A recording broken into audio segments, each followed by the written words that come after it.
کلام مقدس نئے عہد نامہ میں سے تimotheus کے نام پولس رسول کا دوسرا خط، اس کا دوسرا باب۔ مسیح یسوع کا جان نثار سپاہی، پس اے میرے فرزند، تو اس فضل سے جو مسیح یسوع میں ہے مضبوط بن، اور جو باتیں تو نے بہت سے گواہوں کے سامنے مجھ سے سنی ہیں ان کو ایسے دیانتدار آدمیوں کے سپرد کر جو اوروں کو بھی سکھانے کے قابل ہوں۔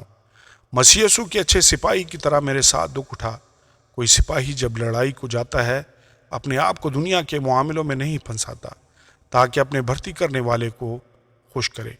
دنگل میں مقابلہ کرنے والا بھی اگر اس نے باقاعدہ مقابلہ نہ کیا ہو تو صحرا نہیں پاتا۔ جو کسان محنت کرتا ہے پیداوار کا حصہ پہلے اسی کو ملنا چاہیے۔ جو میں کہتا ہوں اس پر غور کر، کیونکہ خداوند تجھے سب باتوں کی سمجھ دے گا۔ یسوع مسیح کو یاد رکھ جو مردوں میں سے جی اٹھا ہے اور داؤد کی نسل سے ہے، میری اس خوشخبری کے موافق جس کے لیے میں بدکار کی طرح دکھ اٹھاتا ہوں، یہاں تک کہ قید ہوں، مگر خدا کا کلام قید نہیں۔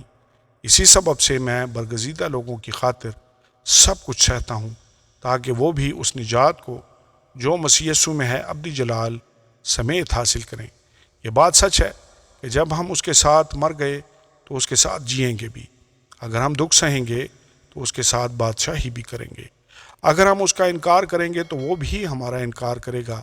اگر ہم بے وفا ہو جائیں گے تو بھی وہ وفادار رہے گا، کیونکہ وہ آپ اپنا انکار نہیں کر سکتا۔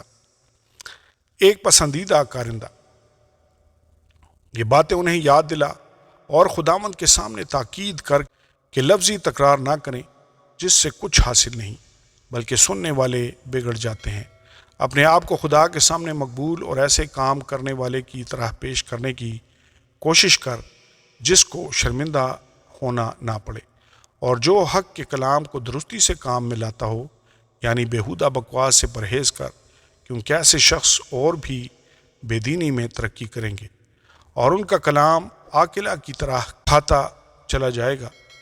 ہیمینیوس اور فیلیتوس انہی میں سے ہیں، اور یہ کہہ کر کہ قیامت ہو چکی ہے حق سے گمراہ ہو گئے ہیں، اور بعض کا ایمان بگاڑتے ہیں، تو بھی خدا کی مضبوط بنیاد قائم رہتی ہے، اور اس پر یہ مہر ہے کہ خداوند اپنوں کو پہچانتا ہے، اور جو کوئی خداوند کا نام لیتا ہے ناراستی سے باز رہے۔ بڑے گھر میں نہ صرف سونے چاندی ہی کے برتن ہوتے ہیں بلکہ لکڑی اور مٹی کے بھی، بعض عزت اور بعض ذلت کے لیے۔